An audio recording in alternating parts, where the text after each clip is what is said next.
하나님 말씀은 신약성경 로마서 1장입니다.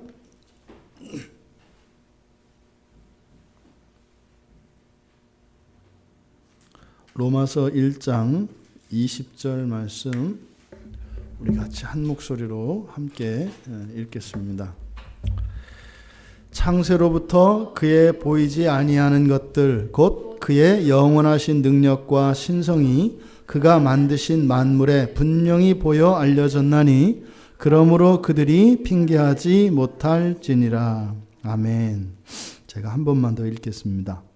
창세로부터 그의 보이지 아니하는 것들 곧 그의 영원하신 능력과 신성이 그가 만드신 만물에 분명히 보여 알려졌나니 그러므로 그들이 핑계하지 못할지니라. 아멘.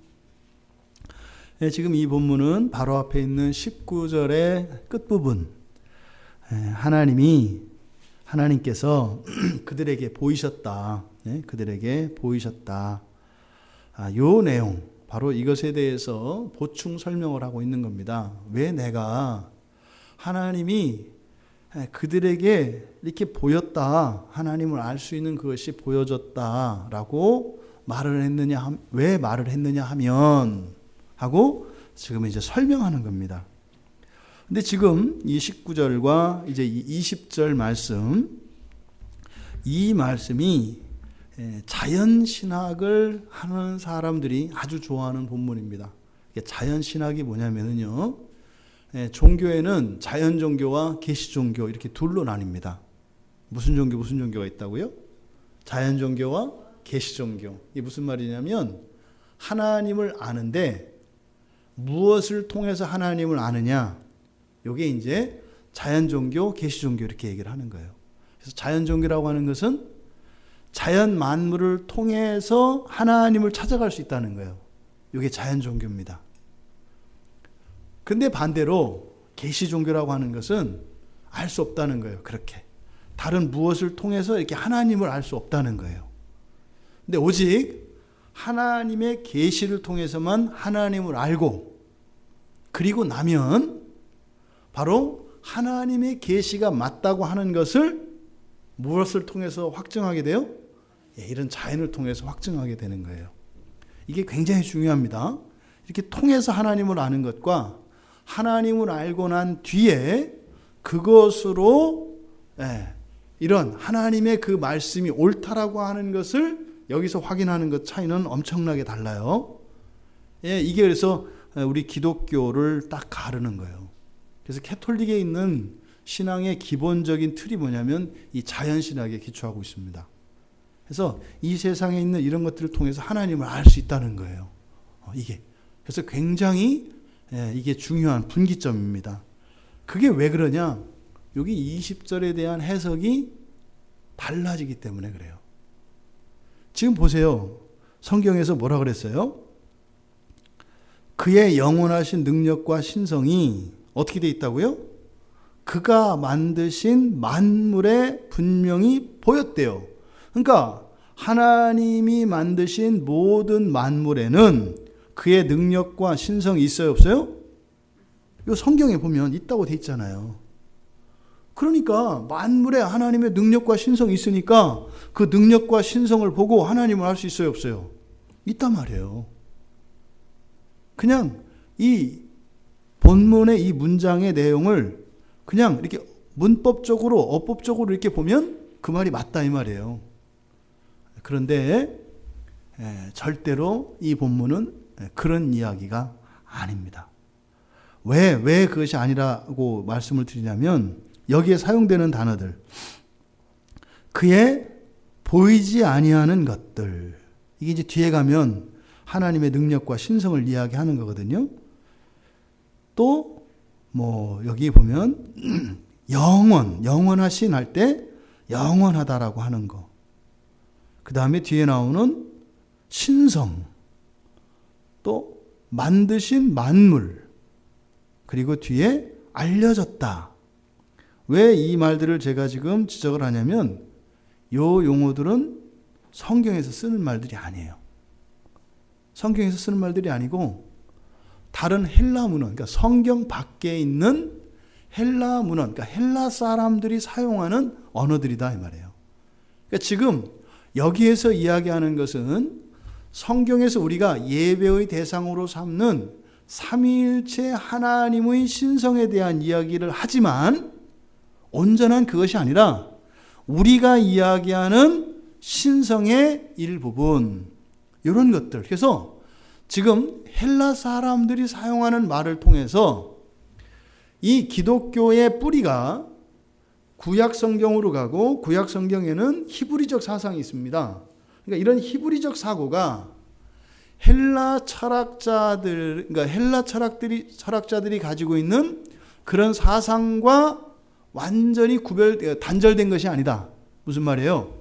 구약에서, 그러니까 성경에서 이야기하는 이런 기독교에 대한 진술들이 헬라 사상과 헬라 사상의 체계와 헬라어로도 설명이 가능하다라고 하는 것을 보여준다 이 말이에요. 지금 우리말 성경을 가지고 있지 않습니까? 그런데 이 우리말 성경이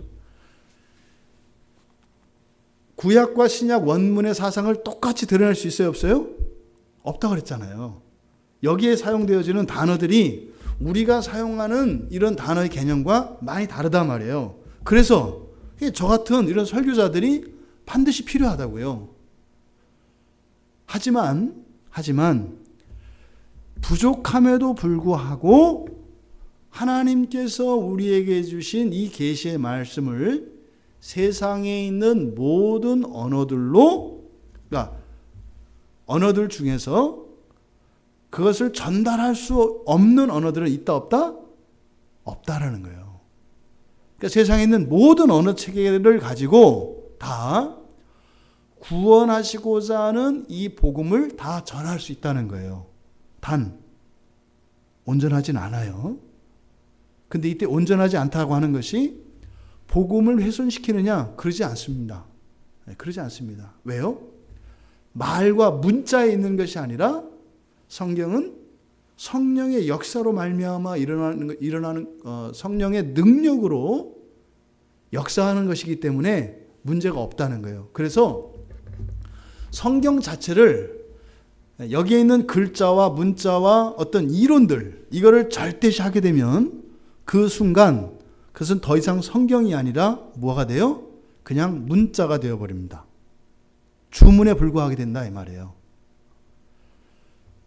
하나님의 말씀이 하나님의 말씀이 되는 것은 성령의 역사다라고 하는 이것을 우리가 절대적으로 잊어서는 안 됩니다. 지금 여기서 하지만 말씀하고 있는 것은 바로 헬라어와 그리고 헬라 철학자들이 가지고 있는 이런 사상 체계에서도 기독교의 복음을 받아들일 수 있는 정신적인 이런 기초들이 있다 없다?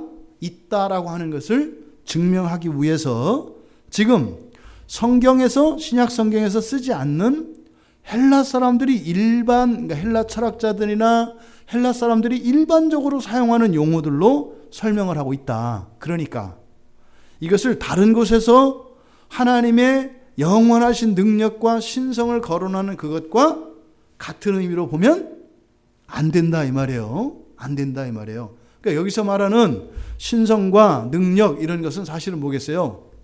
하나님의 존재에 관한 것입니다. 하나님의 존재를 아는 사람들에게 일어나는 현상이 뭐예요? 하나님을 아는 사람들, 이 하나님이라는 것은 신이에요, 신. 그러니까 하나님의 존재를 아는 사람들은 신의식을 갖게 된다고요. 그럼 이런 사람들은 삶 속에서 무엇을 갖게 돼요? 종교를 갖게 되죠. 바로 그 부분을 이야기하고 있다라고 하는 겁니다. 그리고 지금 이렇게 성경의 언어가 아니라 일반 헬라 사람들이 사용하는 언어를 사용함으로써 그때 당시에 팽배해 있던 이런 이원론적 사고, 특히 이데아적 사고를 더 우월하게 생각하고 절대적인 거로 생각하던 이런 철학자들에게 기독교의 하나님이 이렇게 변증이 가능하지만 그들이 가지고 있는 이런 이데아 속에 이런 사람의 생각과 이런 사상, 관념 속에 있는 하나님이 아니라 실제의 피조된 세계 속에 계시는 하나님이신 것을 차별화하기 위해서 또 지금 피조 세계에 대해서 이야기를 합니다. 헬라 사람들이 가지고 있는 신은요, 추상적입니다. 관념입니다. 그래서요, 주로 이런 언어 유희들이 많아요. 언어적 진수들이. 그래서 굉장히 풍부한 이런 수사와 이런 것들. 그래서 막 사람을 들뜨게 하는 이런 아주 그 개념만 있는 막연한 관념적인 말들을 많이 한다고요. 그런데 바울의 관심은 우리 이렇게 살과 피에 있습니다. 우리의 현실 세계. 항상 바울이 진술하는 하나님은요, 우리가 발을 딛고 서 있는 이 땅을 전제로 합니다. 바울이 선포하는 복음은요, 이 땅을 떠난 저 영원한 하나님 나라, 막연한 그 나라가 아니라 지금 그 나라에서 너무나 멀리 떨어져 살고 있는 우리들의 현실에서 항상 사도 바울은 하나님을 진술을 합니다. 그러니까 이때 당시에 가지고 있었던 사람들의 신과는요, 관념신이에요, 관념신. 그리고 이데아 세계에 관심이 많아요. 약간 멍하단 말이에요. 현실 감각이 떨어져요. 신을 아는 사람들은 이때 당시에. 그래서 이렇게 먹고 사는 얘기 이렇게 하면 어떻게 해요? 아주 저급하고 세속적인 거다 이 말이에요. 근데 바울은 직접 먹고 살기 위해서 일을 해요. 그러니까 지금 여기서 이 피조 세계를 이렇게 강조하는 것은 당시에 헬라 사람들이 가지고 있었던 그것과 기독교에서 이야기하는 세계가 이렇게 구체적인 피조된 그 세계다라고 하는 것을 강조하고자 하는 겁니다. 그리고 여기서 이렇게 지금 이 말씀의 근본적인 목적은 이게 자연신학이냐 계시신학이냐 이걸 얘기하라는 게 하려는 게 아니에요. 지금 20절에서 바로 19절의 앞에 있는 내용을 설명을 하고 있는데 지금 19절은 또 19절의 내용은 사실은 뭐 때문에 지금 이야기한 거였어요? 바로 앞에 18절에 대한 내용, 18절 때문에 이야기한 거라고요. 그럼 18절에서 이야기하는 가장 핵심적인 것은 뭐예요? 하나님의 진노예요. 하나님의 진노. 그 위에는 뭐가 있어요? 바로 하나님의 의, 즉 믿음으로 이르는 의, 이게 있거든요. 그러니까 여기서 지금 사도가 이야기하려고 한 핵심이 뭐냐면은 복음은 자랑할 만한 거라는 거예요. 왜요? 복음에는 완전한 하나님의 의가 있기 때문에. 완전한 하나님의 의가 복음 안에 있다는 거예요. 그런데 그 하나님의 의가 뭐냐 이 말이에요. 왜 어디다 쓰는 거냐 이 말이에요. 반드시 하나님의 진노가 있다는 거예요. 모든 사람들에게 반드시 하나님의 진노가 있다는 거예요. 어떻게 해요? 확실하게 하나님의 진노가 있다는 거예요. 근데 그 하나님의 진노에서 벗어날 수 있는 것은 뭐예요? 딱 하나밖에 없어요. 하나님의 완전한 의. 사람의 의가 아니라 하나님의 완전한 의, 이거밖에 없다는 거예요. 그러니까 지금 하나님의 진노에 대해서 얘기하는 거예요. 그러면 여기서요, 만물 안에 그 하나님의 능력과 신성이 분명히 나타났다. 뭘 얘기하려는 거예요? 니들 죽었어. 이 얘기하는 거예요. 너희들 죽은 목숨이야. 너희들 죽었어. 여기서 너희는 누구예요? 복음을 받아들이지 않은 사람들이에요. 이거는 사실은 저주와 심판을 선언하는 게 아니죠. 뭐예요? 거기 있으면 죽어. 반드시 죽어. 이 안으로 들어와. 이 얘기를 지금 하는 거다 이 말이에요. 이 얘기를. 그런데 어떻게 해요? 헬라 사람들이 받아들일 수가 없어. 이해를 못해. 그러니까 어떻게 해요? 그들의 언어로 복음을 설명하려고 하는 거예요. 그러니까 이걸 가지고 무슨 자연계시냐 이게 아니다 이 말이에요. 그러니까 이것은 왜 나에게 있어서 복음이 이렇게 자랑스러운 것인가? 왜 부끄럽지 않은 것인가? 하는 이유의 기초가 뭐예요? 나 죽을 뻔했어. 나 율법만 지키면 되는 줄 알고 그렇게 살았는데 나 그랬다가 야, 나 지금 생각하면 나는 완전히 죽은 목숨이었어. 근데 뭐예요? 복음에 있더라는 거예요. 복음에. 그러니까 뭐예요? 친구야, 나하고 손잡고 같이 가자, 이 얘기예요. 말 안 들으니까. 예, 실제, 또 이거 뻥이 아니죠, 이거는. 사실을 아주 리얼하게 얘기한다, 이 말이에요. 근데 사실 여러분, 이게 지금 누구한테 쓰는 편지예요? 단지 이방인들과 예수 믿지 않는 사람들한테 쓰는 편지가 아니라는 것은 여러분들이 염두에 두고 계셔야 돼요.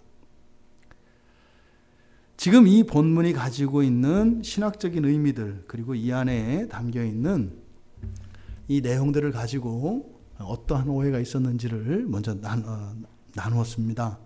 그럼 우리 한 구절씩 우리가 좀 살펴보면, 그래서 20절의 앞에도 왜냐하면이라고 하는 접속사가 생략되어 있어요. 여러분 이해가 되세요? 왜 제가 할 때마다 중간에 왜냐하면이 빠져 있습니다, 왜냐하면이 빠졌습니다 이러잖아요. 이해가 안 되지 않으세요? 왜냐하면이 없으면 왜냐하면의 의미가 안 드러나요.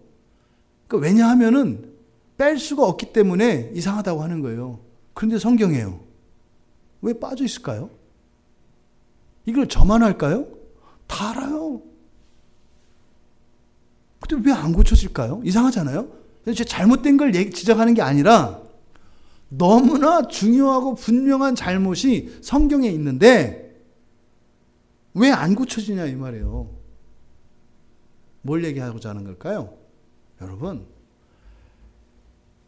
이거는 사람들의 무슨 잘못과 이런 것이 아니라 뭐예요? 이해할 수 없는 진리를 가로막는 그런 불의가 있어요. 앞에서 우리가 지난주 살펴보았던 것처럼, 그러니까 그거에 너무 좌절하거나 이럴 게 아니죠. 어때요? 정신 똑바로 차리고 잘 알아야 되는 거죠. 이거는요, 지금 왜 성경에 왜냐하면 이게 너무 중요한데 왜 빠졌을까? 이러면 우리가 어떻게 생각한다고요? 나한테 빠져 있는 건 뭔가를 생각을 해야 돼요. 성경에만 빠져 있는 게 아니라 나한테도 빠져 있어요. 말도 안 되는 것들이 그렇게 확실하게 빠져 있는데도 그냥 살잖아요. 그러니까요, 성경의 수준은 그 나라 성도들의 신앙의 수준과 일치하는 것 같아요. 저는 그렇게 이해해요. 저는 보세요. 우리가 뭐 하나 제대로 해요? 뭐 하나 제대로 하냐고요? 이때 제대로 하는 게 뭐 무슨 수준 높은 거 얘기하는 게 아닌 거 아시죠? 그죠? 가장 기본적인 거예요. 예, 우리가 기도의 제목을 소망을 하나님께서 이루어 주시도록. 근데 그 이유가 뭐라고요? 하나님이 진짜 이렇게 인격적인 하나님으로 이렇게 사람들한테 인식됐으면 좋겠다는 거예요. 여러분 보세요. 예배는 뭐죠? 하나님하고 만나기 위해서 오는 거거든요. 그럼 여러분들이 뭐 오늘이든 뭐 이번 주 중에 뭐 누구를 만나지 않았겠어요? 여러분 누구를 만나려면 어떻게 해야 돼요? 누구를 만날 때 어떻게 하냐고요? 그 전에 먼저 그 두 사람 사이에 약속이 있어야죠. 뭘 약속해요? 시간만 약속하나요? 시간과 장소가 약속이 돼야 이 3차원에서 만나요. 시간만 정해놓으면 못 만나요. 장소만 정해놔도 못 만나요. 우리 청년들이 가끔 그러잖아요. 저 결혼해요. 와, 축하한다. 근데 그냥 날짜만 잡았어요. 뭐 이렇게 하면 안 되죠. 거기는 어때요? 시간, 장소, 사람 다 잡아야죠. 보세요. 이게 우리가 살아가는 세상에서는요, 진짜 누구를 만나러 가는 사람은 만날 시간과 장소가 정해져 있어요. 예? 그게 인격적인 거라니까요. 근데 뭐 약속 있다고 얘기를 해요. 근데 보니까 얘는 약속 있다고 하는데 맨날 시간 지 맘대로 해요. 없을 가능성이 많아요. 있다고 하는 거죠. 혼자 가서 뭐 영화를 보든지 뭘 하겠죠. 그러니까 자기 마음대로 줄일 수가 있단 말이에요. 느리고 줄이고, 그죠? 장소도 막 바꿔. 뭐 오늘은 부산에서 만나고 그랬다고 하더니 뭐 갑자기 생각해보니까 뭐 제주도에 뭐 이딴 식으로 한다 이 말이죠. 그러니까 정말 어떤 사람, 이게 인격이거든요. 어떤 사람을 만난다 그럴 때는요, 시간과 장소가 정해져요. 그리고요, 진짜 누구를 만나면요, 그 만나서 재밌었어? 재미가 있었든지 심심했든지 결과가 있어요. 그리고 뭐예요? 만났으면 둘이 뭐 했겠어요? 얘기를 했을 거예요. 만나서 뭐 이러다가 오는 사람은 없을 거 아니에요. 에? 말 못하는 분도 수화를 통해서라도 얘기를 한다니까요. 그러니까 인격으로서 누군가를 만났어요. 그러면 두 사람 사이에 그게 쓸데없는 얘기가 됐든 뭐 남는 얘기가 교훈이 됐든 뭐가 됐든 지루했든 뭐 있어요? 대화가 일어난다고요. 인격이면. 에? 그럼 반드시 누구 만나고 왔대요. 그러면 무슨 얘기했어? 그러면 말하기 싫지는 몰라도 이 사람은 한 얘기가 있다 이 말이에요. 둘이. 이게 인격이에요. 또 그 사람이 진짜로 살아있는 사람이면 그 사람한테 연락이 와요, 안 와요? 와요. 이 사람이 뭐 누구 만난다는데 어느 누구도 그 사람한테 연락 온 걸 본 적이 없어. 없을 가능성이 많아요. 뭐 그럴 수 있겠죠. 무슨 애인이 북한 살고 있어서, 북한도 어려워요. 요새 전화가 다 돼가지고. 그러니까 이게 삶 속에서 연락이 와요, 분명히. 그럼 보세요. 그럼 자기가 아는 사람이야. 그럼 그 사람한테서 편지가 왔대요. 그 사람 편지래요. 예? 그 사람 편지래요. 근데 한 달 내내 개봉을 안 해. 이거 자기가 쓴 편지일 가능성이 많아요. 읽을 필요가 없다 이 말이에요. 의미가 없어요. 왜? 그 사람한테 온 게 아니니까. 또 아니 그 사람이 있으면 내가 연락해요, 안 해요? 당연히 하죠. 문자를 하든 전화라든 뭘 하죠. 예? 이게 인격이에요. 그러니까 우리가 하나님을 믿는다, 안다, 이게 막연하지 않아요. 지금 여기에 성령으로 주님이 계신 걸 여러분 믿으세요? 여기 예수님이 계세요. 성령으로 계시다니까요. 지금 아마 예수님이 조금 시원하실 것 같아요, 마음이. 그래 나 계속 있었는데 너 왜 그 얘기 좀 진작 안 했냐, 이랬을 것 같아요. 항상 계시거든요. 언제? 예배 시간에. 와, 앉아 계시다니까요. 설교자를 통해서 말씀을 하시죠. 그러니까 제 하는 말이 하나님 말씀이다가 아니에요. 저를 통해서 그냥 말씀하신다고요. 저는 제 말을 하고 주님은 주님 말씀을 하세요. 저는 제 말을 하는데 제 말을 통해서 주님이 하시고 싶은 말씀을 다 하세요. 그래서 모든 분들한테 다 얘기하신다고요. 이게 인격적인 거예요, 주님이. 성경은 뭐예요? 편지예요. 주님의 편지라니까요.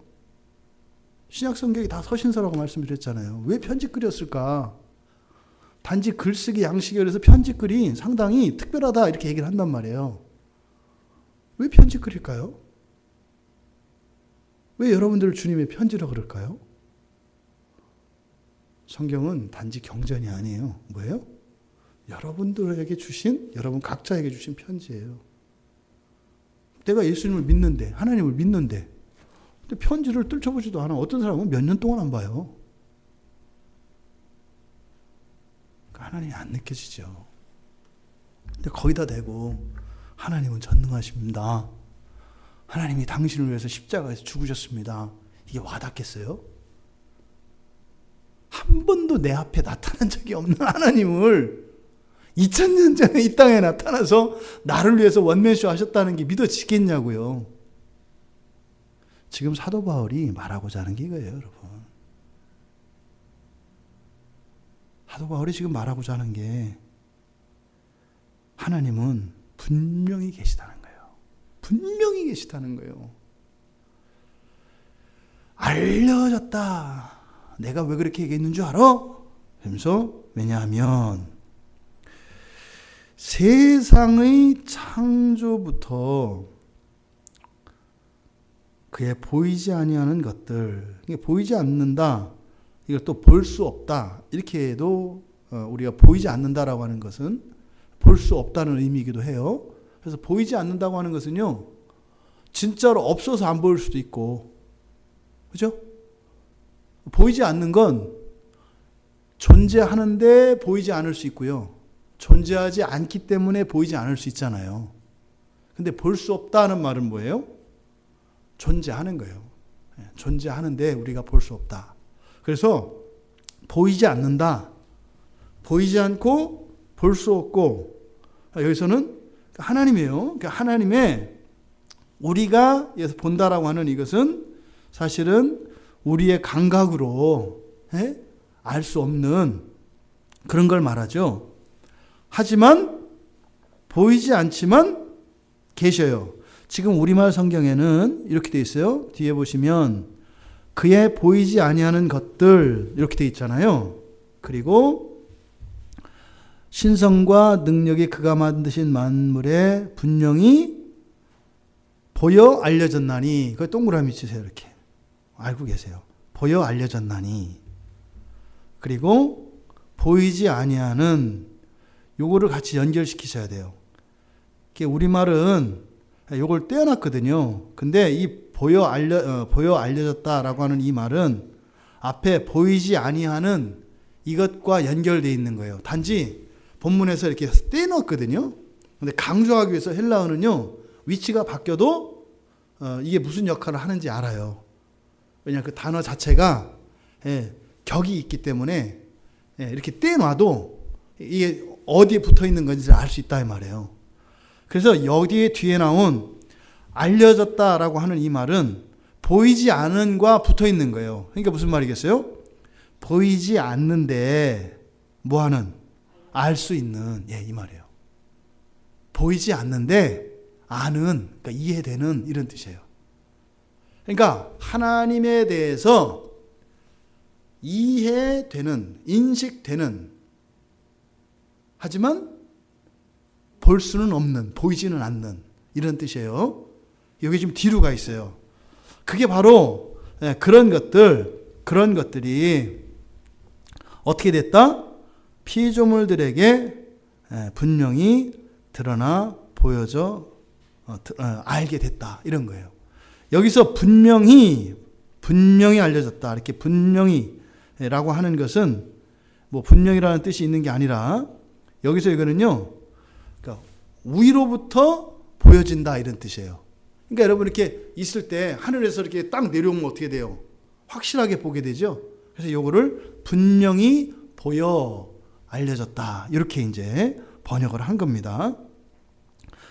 그러니까 세상 창조 때부터 이렇게 알 수는 있는, 이렇게 막연하게나마 이게 인식은 할 수 있어. 이렇게 인식은 할 수 있는데 보이지 않는, 여러분들 그런 거 뭐 있어요? 여러분들에게 있는 감각, 직감 있잖아요. 직감. 뭐 같아. 물론 이제 우리의 직관은 틀릴 수도 있죠. 근데 맞을 수도 있죠. 그렇죠? 그러니까 이 직관이 있다고요. 그러니까 내가 알 수는 없어. 분명히 알진 않아. 그런데 느껴. 이게 있잖아요. 지금 그 얘기를 한다 이 말이에요. 언제부터? 창조부터, 하나님의 창조 때부터, 사람들이 뭐예요? 하나님이 뭐다라고는 얘기할 수는 없는데 있다. 하나님이 계시다. 요게 창조 때부터 우리들에게는 있다 이 말이에요. 그게 뭐냐? 그거를 뒤에서 그의 영원하신 능력과 신성 이렇게 얘기하는 겁니다. 우리말 성경에서 지금 여기서 창세부터 보이지 않는 것들이라고 하는 것은 그러니까 뭐겠어요? 창조주 하나님에 관한 것들이에요. 그죠? 창조주 하나님에 관한 것들. 그러면 창조주 하나님은요, 사실은 우리들이 존재라고 말하는, 즉 창조된 이 모든 것들이 있기 이전에도 하나님은 계시죠. 이해되시죠? 그러니까 창조 이전에도, 창조는 하나님이 행하신 일이잖아요. 그러니까 창조 이전에도 하나님이 계시잖아요. 그러니까 우리가 사용하는 존재라고 하는 것은 다 창조 속에서 이야기하는 거죠. 그죠? 그럼 창조 있기 전에는 우리의 말로 하면 존재예요? 비존재예요? 비존재라고요, 사실은. 존재라고 하는 것은 창조 안에 있는 거니까. 그러니까 하나님이 우리가 계시다. 라고 해요, 성경에서. 근데 창조 전에는 뭐가 있어요, 없어요? 아무것도 없어요. 그러니까 사실은 하나님은요, 계시기도 하고 안 계시기도 한 거예요. 이해되시죠? 여기서 안 계시기도 한다는 것은 없다는 얘기가 아니라 창조 이전에도 계시다는 얘기를 그러니까 계시기도 하시고 계시지 않기도 한다 이렇게 얘기를 한 거라고요. 이해돼요? 목사님 한 얘기가? 다시 얘기할게요. 존재라고 하는 것은 창조 이후에 있어요. 우리들이 사용하는 존재, 이런 모든 물건들 존재다, 존재한다 라고 하는 이 말은 언제부터 우리가 사용이 돼요? 창조 이후부터 사용된다 이 말이에요. 왜? 창조 이전에는 뭐가 있어요, 없어요? 그러니까 하나님 외에 다른 거 없단 말이에요. 그러니까 있다 없다가 없어요. 그때는 그냥 하나님의 존재 그 자체예요. 신성이지 있다 없다 이런 게 없단 말이에요. 하나님은 있다가 없고 이런 게 없어요. 우리가 있다라는 말이 있으면 뭣도 있는 거예요? 없다도 있는 거예요. 있다가 있으면 없다도 있다 이 말이에요. 그러면 존재라고 하는 것은 이 창조 세계 안에서 사용되는 말이기 때문에 하나님이 영원부터 영원까지, 사실 영원부터 끝 이게 없죠. 사실은 다 영원이죠. 그러니까 창조 이전의 상태를 우리들의 인식은 우리가 인식할 수 있어요, 없어요? 인식할 수 없다고요. 그러니까 있는 거예요, 없는 거예요? 없다고요. 근데 성경이 있다고 얘기를 하죠. 그러니까 우리에게는 없는 거로 받아들여진다니까요. 하나님의 창조 이전의 하나님은 비존재로 받아들여져요. 그런데 창조 세계 안에서는 하나님이 존재로 인식되죠. 그래서 여러분이 기도 응답이 되고 여러분 삶 속에 어떤 일이 경험될 때 하나님이 계시다라고 인식되는 거예요. 어떤 사람이요, 단 한 번도 하나님한테 도움을 받은 적이 없어. 자기가 느끼기에. 그 사람이 하나님을 믿을 수 있을까요? 없다니까요. 창조라고 하는 것은 우리 개인들에게는 뭐냐면 하나님이 존재로 인식되는 거예요. 성경에서 말하는 천지창조는 우리 개인들에게 있어서는 어떻게 받아들여진다고요? 하나님이 존재하신다고 우리가 받아들여질 때 비로소 이게 뭐예요? 그 사람 안에 창조가 일어난 거라고요. 하나님에 관한 한. 여기에 지금 꽃이 있고 나무가 있잖아요. 그런데 하나님을 받아들이지 않은 사람에게는 안 보인다고요. 없어요. 그래서 하나님을 받아들인 사람에게는 하나님이 분명히 계시죠. 예배 가운데 있잖아요. 여러 사람이 예배를 드리잖아요. 어떤 사람에게는 하나님이 계시다니까요. 여기 앉아 계세요. 하나님이 나랑 마주하고. 마주하는 정도가 아니에요. 뒤에도 계세요. 사실 하나님이 나를 이렇게 감싸고 계세요. 완전히. 어떻게 해요? 지성과 정서와 모든 감각으로 나를 다 이렇게 안고 계세요. 이거 뭐예요? 이렇게 뭐 뭐예요? 아바타에서 이렇게 연결되는 것처럼 영적으로도 정신적으로도 육체적으로도. 그래서 예배의 자리에 기적 같은 일들이 일어나는 거예요. 몸도 고쳐져요. 그래서 일어나는 거예요. 그래서 하나님의 임재가 전인격적으로 여겨져요. 그러면요, 정신도 고쳐지고, 과거, 현재, 미래도 고쳐지고, 몸도 마음도 영혼도 다 고쳐져요. 그러니까 이 예배는요, 어마어마한 거예요. 어마어마한 거. 그러니까 지금 여기서 말씀드리고자 하는 것은 하나님은 존재하시기도 하지만 존재하지 않기도 하시죠. 이해돼요, 이제는? 어떤 사람은 하나님이 존재한다는 것을 전혀 의식하지 않고 있을 수 있다 이 말이에요. 그래도 하나님은 계시다 이거예요. 믿고 안 믿고 상관없이 하나님은 계시다고요. 여러분들이 하나님을 의식하든 안 하시든 하나님은 항상 계시다고 말씀을 드리는 거예요. 그러니까 하나님은요, 존재와 비존재 모두의 하나님이죠. 그러니까 있음과 없음의 하나님이라고요. 하나님은 있음에만 계신 게 아니라 없음에도 하나님은 계신다 이 말이에요. 존재 속에도 계시고 비존재 속에도 계시다 이 말이에요. 네. 그러니까 온전히 파악될 수 없어요, 하나님이. 예? 그러니까 비존재는 존재를 알 수 없죠. 반대니까. 그죠? 존재는 비존재를 알 수 없고 비존재는 존재를 알 수 없잖아요. 그러니까 비존재에게 허락되어진 하나님에 관한 주식은 뭐겠어요? 하나님의 비존재에 관한 부분이겠죠. 또 그것에서도 계시된 것만. 존재들이 하나님을 알 수 있는 것은 뭐겠어요? 하나님의 존재에 대한 계시된 지식, 이것만 아는 거겠죠. 그러니까 여기서 알 수 있지만 여기서 이 하나님에 관한 이 신지식들은 사실은 뭐예요? 우리가 모를 수는 없다. 하지만 어떻다? 그러니까 모를 수는 없다. 하지만 다 알 수는 더더군다나 없다. 이 말씀을 드리려고 하는 거예요. 근데 보이지 않는 것들이 어떤 거라고 그랬어요? 보이지 않는 것들이라고 했지만 이것은 사실은 우리가 이해는 되는 거라고 그랬죠. 인식은 할 수 있는 거라고 그랬죠. 인식은 할 수 있으면서 보이지 않는 거. 그러니까 뭐겠어요? 아까 말씀드린 거와 똑같은 거예요. 우리에게 허락되어진 것만 알 수 있어요. 하지만 분명히 하나님의 존재에 대해서는 확실하게 알 수 있어요.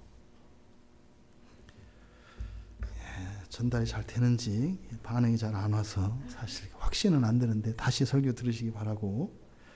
하나님이 인식된다라고 할 때는 사실은 시간 속에서 그리고 공간 속에서 그리고 영원 속에서도 하나님이 인식됩니다.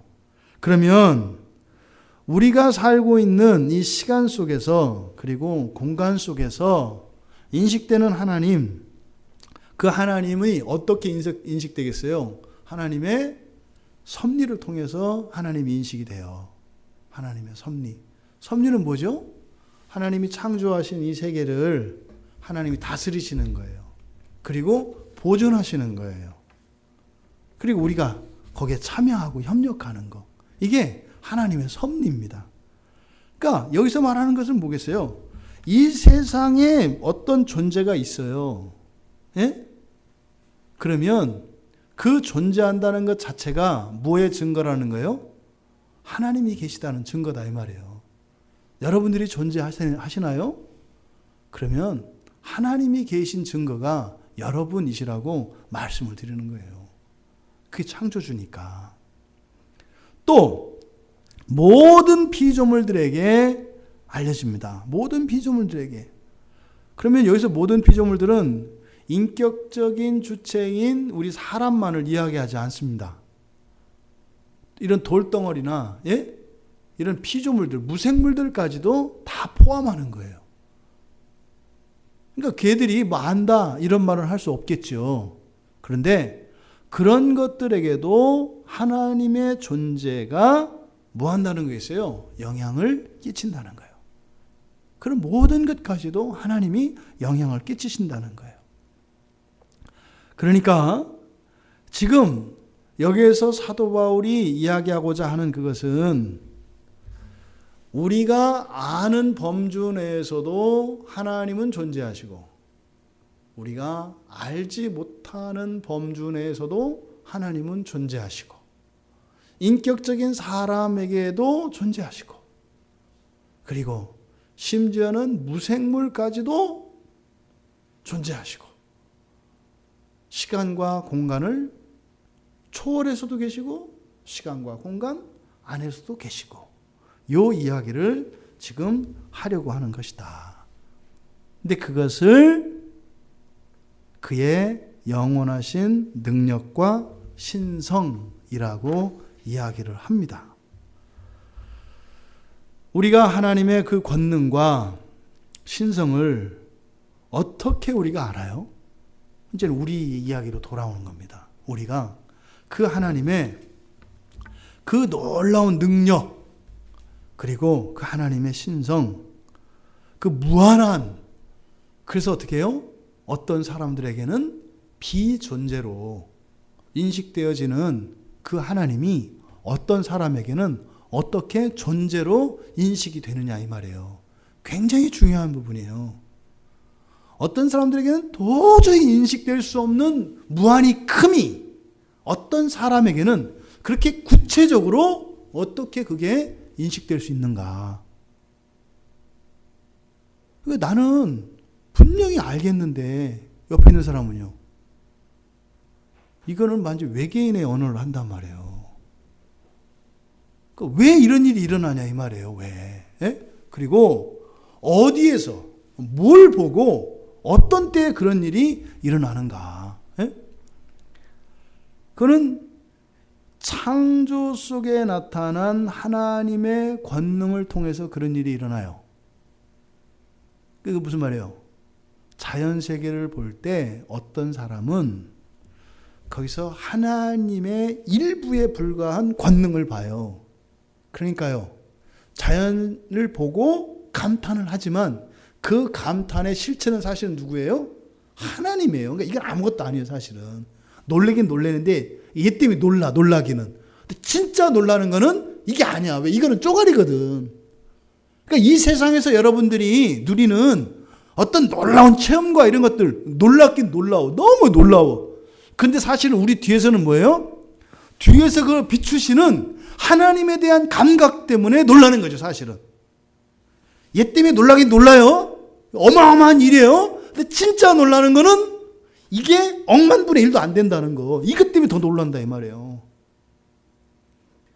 이해되죠? 이렇게 하면 되겠네. 시식 코너에 가면 먹죠.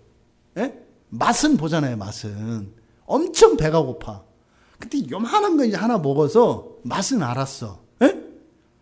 그래서 그걸 보고 제일 맛있는 거를 이제 목사님이 사주기로 했어요. 그러면 이제 시식을 하지만 내가 먹기로 마음먹으면 먹을 수 있잖아요. 그럼 이 시식을 요 맛 먹어서 너무 맛있어서 이제 먹고 싶잖아요. 막 좋아해. 요것 때문에 좋아해요? 아니면 요거하고 똑같은 거를 실컷 먹을 수 있기 때문에 좋아해요? 이해되시죠, 이제? 요게 맛있는 거니까 좋아. 그런데 요것 때문에 좋은 게 아니라 사실은 뭐예요? 그 다음에 있을 이거를 막 실컷 먹을 수 있는 이것 때문에 진짜 좋아하는 거잖아요. 우리가 살면서 하나님을 믿고 살아가면서 여러분들이 신앙 체험을 한다고요. 그때 어떻게 해요? 너무 좋아요. 그리고 하나님을 알겠어요. 근데 그게 끝이면 안 된다 이 말이에요. 이런 걸 뭐라 그래요? 현세 종교, 기복 종교라고 하는 거예요. 하나님으로부터 뚝 떨어져 있는 그런 거. 예? 현세. 그러니까 우리는 너무 좋은데 그걸 통해서 뒤로 반사해서 이렇게 뒤에. 왜? 하나님은 비존재에도 계시기 때문에요. 우린 그걸 봐도 못 봐요. 그런 것 같아요. 그 무한대의 확장까지 우리의 마음속에서는 인식되는 거죠. 그러니까 이런 창조 세계를 통해서 이런 일이 일어나요. 그의 영원하신 그 신성과 권능을 보고 못 보는 일들이 일어난다 이 말이에요. 두 번째로는요. 성육신하신 하나님인 예수 그리스도예요. 예수 그리스도 안에서 우리는 그 하나님의 그 능력과 무한한 그 영원하시고 영원 속에는 무한이 다 포함된 거예요. 완전도 포함된 거예요. 절대적인 것도 불변하는 것도 포함된 거예요. 영원이라고 하는 개념 안에는.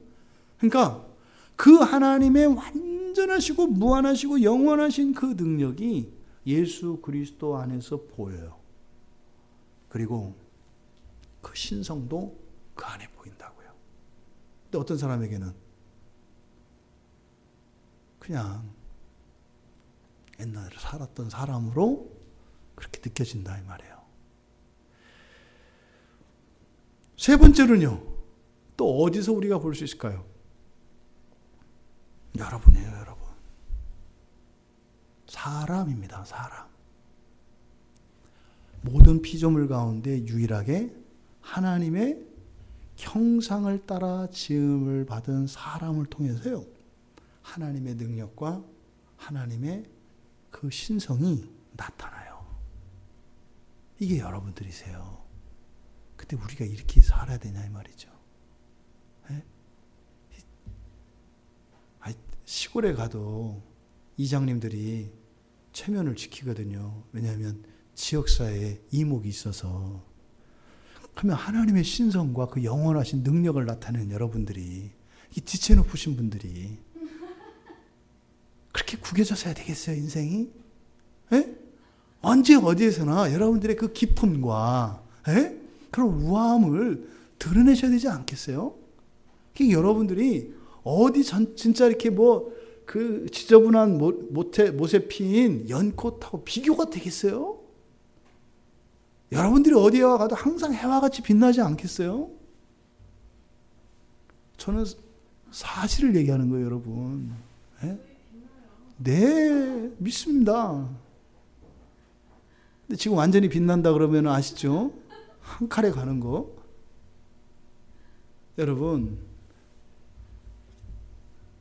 사도 바울의 이 말 속에는 이 아픔이 있어요.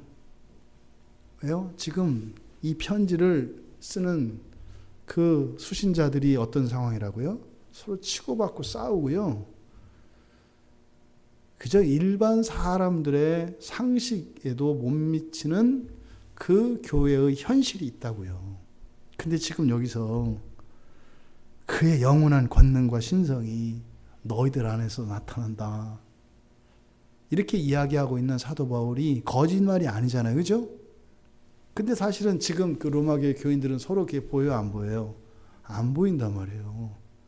이 마음을 여러분들이 공감할 수 있게 되기를 바라는 거예요. 옳고 그르고 이걸 지금 우리가 배우자는 게 아니라 사도 바울의 그 마음을 우리가 느낄 수 있었으면 좋겠다. 왜요? 편지니까. 네? 그런데 어느 정도까지냐? 어느 정도까지래요? 그들이 핑계하지 못할 정도로. 그들이 핑계할 수 없기까지 그렇게 그의 영원하신 능력과 신성이 보이지 않지만 알 수 있도록 분명히 나타난다는 거예요. 이게 전부 다 현재형입니다. 계속 나타나요. 계속. 그러니까 중간에 나는 잠깐 쉬는 시간에 이런 게 없단 말이에요. 나는 그때 내가 하나님을 알라고 했을 때 그때는 잠깐 쉬는 시간이었다며 이게 없다는 거예요. 자다가 일어나도 보이고 딴짓하다 봐도 보이고 아무 생각 없다가 생각을 했을 때 그때도 보이고 언제나 항상 보인다는 거예요. 그래서 어떻게 해요? 핑계할 수 없다. 여기서 핑계한다는 말은 뭐예요? 자기 변호하다. 이게 법적 용어거든요. 자기 변론하는 거예요. 자기 방어. 당신 이거 했어? 우리 알리바이, 현장 부재 증명 같은 거를 해서 난 아니라고 얘기를 하잖아요. 그러니까 여기서 핑계한다라고 하는 것은 법적인 용어예요.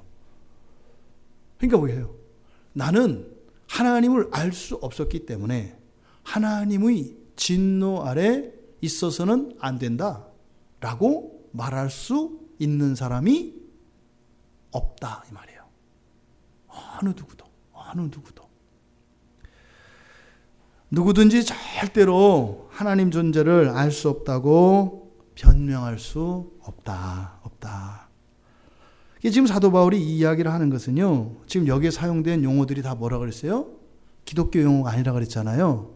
그러니까 이 내용만 놓고 보면 누구들한테 하는 거예요? 이방인들한테 하는 거예요. 그러니까 지금 이방인들한테 사도 바울이 하고자 하는 말은 이런 거죠. 창조주 하나님에 대해서는 막연할지라도 어느 누구나 모든 사람들은 다 알게 된다. 그래서 그들에게 뭐가 있어요? 종교가 있다. 그러면 그 종교를 통해서 반드시 그들은 창조주에 대한 인식은 가지게 되어 있다. 그래서 유대인들은 어떤 의식을 가지고 있었냐면요. 이방인들은 그 하나님에 대한 그들이 섬기는 우상이라 할지라도 창조주에 대한 인식은 있다는 거예요. 하나님께 대한 의무가 아니라 최소한 우상을 섬기는 이런 거짓 헛된 우상들을 섬기는 종교에도 그 하나님, 창조주 하나님에 대한 인식은 다 있다는 거예요. 그럼 모든 이방인들이 공통적으로 저지르는 범죄가 뭐냐면 그 창조주 하나님에 대한 막연한 그 인식을 가지고 그 하나님을 경외하지 않는 죄를 범하고 있다고 유대인들은 생각해요. 유대인들이 가지고 있는 이방인들의 공통적인 범죄는 이방인들조차도 그들이 여호와 하나님을 알 수 없어요. 언약 안에 없으니까, 말씀이 없으니까 몰라요. 하지만 헛된 우상을 섬기는 자들에게도 그 우상을 섬기는 말도 안 되는 이런 그런 종교들에도 창조주 하나님을 인식할 수 있는 무언가는 있다는 거예요. 그럼 어떻게 돼요? 그 하나님을 인정해야 되거든요. 인정을 해야 되고 또 그 하나님에 대한 경외심은 반드시 그 종교들 안에 나타나야 한다는 거예요. 그런데 이방인들은 그게 없어요. 그래서 이방인들은 다 여호와 창조주 하나님께 범죄한다 라고 하는 사상이 있어요. 이건 유대인들이 가지고 있는 생각이에요. 유대인들이. 그러니까 뭐겠어요? 인간 같지도 않은 것들이라고 생각을 해요.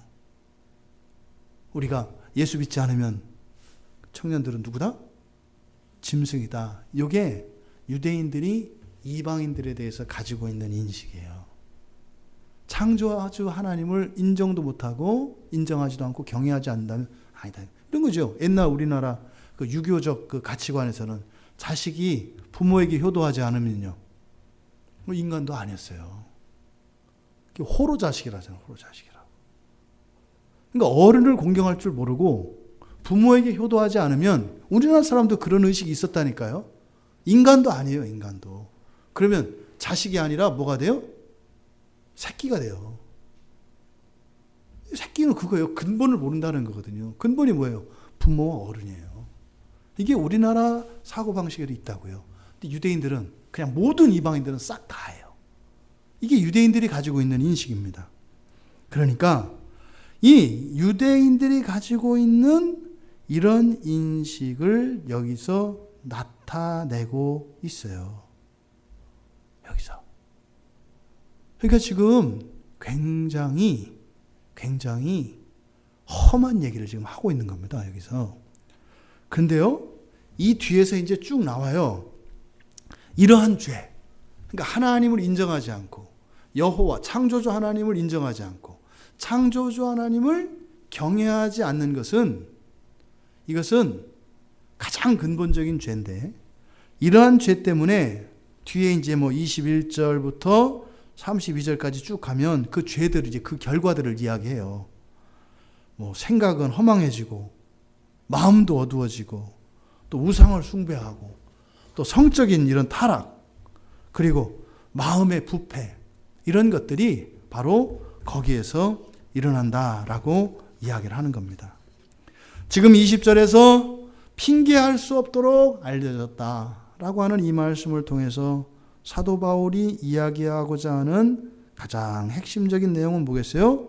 어느 누구도 하나님의 진노에서 벗어날 수 없다고 하는 분명한 사실을 지금 계속해서 설명하고 있는 거예요. 이 얘기를 하는 목적은 뭐겠어요? 반대로 그러면 복음이 절대적으로 필요하다는 거예요. 복음이. 왜요? 거기에는 하나님의 완전한 의가 복음에 나타나기 때문에 복음이 절대적으로 필요하다. 이렇게 얘기하는 거예요. 그러니까 사실은 사도 바울은 지금 로마 교회에서 일어나고 있는 모든 문제의 원인을 무엇에 있다고 하는 거예요? 창조주 하나님에 대한 기본적인 경외심과 하나님을 인정하지 않는 그것에 이들의 잘못의 원인이, 근본적인 원인이 있다고 얘기를 하는 거예요. 그런데 그러한 것들은 단순히 이 세상을 살아가는 동안 일어나는 어떤 잘못이나 실수 정도가 아니라 그 뒤에는 반드시 무엇가 대기하고 있다는 거예요? 하나님의 진노가 대기하고 있다는 거예요. 그래서요, 복음으로 초청을 하고 있는 겁니다. 근데 지금 이 편지를 쓰는 수신자들은 누구라고요? 로마 교회에 있는 교인들이에요. 그럼 교인들에게 이 말을 하는 목적은 지금 이방인들에게 이야기하는 것과 같이 말을 했습니다만 사실은 타켓, 이 목표는 누구예요? 사실은 유대인들과 그리스도인들이에요. 이방인들과 다르게 자신들은 선민이라고 하는 의식을 가지고 있는 이들에게도 사도 바울의 목표는 있어요. 지금 아니라는 거예요. 왜? 너희들에게는 하나님의 절대적인 의의가 있다 없다? 없다는 거예요. 복음으로 초청하는 거예요. 또 한편으로 지금 로마 교회 교인 안에서 지금 이방인들조차도 하나님을 경외하지 않는 게 죄라면 그들은 참 하나님을 온전히 알 수 없는 사람들이잖아요. 막연한 인식이잖아요. 사실은. 예? 그럼 여기서 되질문할 수 있어요. 너희들 예수가 참 하나님이요 참 사람이시라며. 근데 너희들은 왜 그래? 이렇게 묻는 거예요. 너희들은 뭐야? 이렇게 묻는 거예요.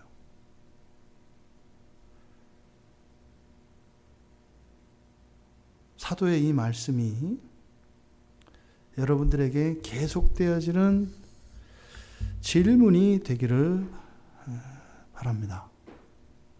뒤에서는 구체적으로 이제 하나하나 꼬집어서 이야기를 해요. 사도 바울이. 근데 그 말씀을 우리가 묵상하고 알기 전에 우리들 자신에게 물어보자고요. 예수 그리스도가 참 하나님이며 참 사람이라고 하는 것을 알게 됐어요. 그럼 모든 피조물도 다 아는 하나님과 비교할 수 없을 정도로 어마어마한 하나님의 계시를 받은 우리들은 뭐냐 이거예요. 여러분들의 삶 속에 여러분 스스로 질문을 던지기 바랍니다. 나는 뭔가? 나는 예수를 믿는 나는 뭔가? 나에 의해서 얼마나 그 하나님이 모독당하고 얼마나 무시당하고 나에 의해서 얼마나 하찮게 여겨지고 있는가? 이것을 우리가 발견할 수 있게 되길 바랍니다. 그리고 그것을 아파하고 하나님께 죄송할 수 있게 되길 바랍니다. 그래서 정말 이 세상 가운데 어둠 속에서 영원히 멸망할 수밖에 없었던 우리를 구원하신 그 예수 그리스도의 영광이 무엇인지 그리고 그것을 따라 살아갈 수 있는 우리 모두가 되기를 주님의 이름으로 축원합니다.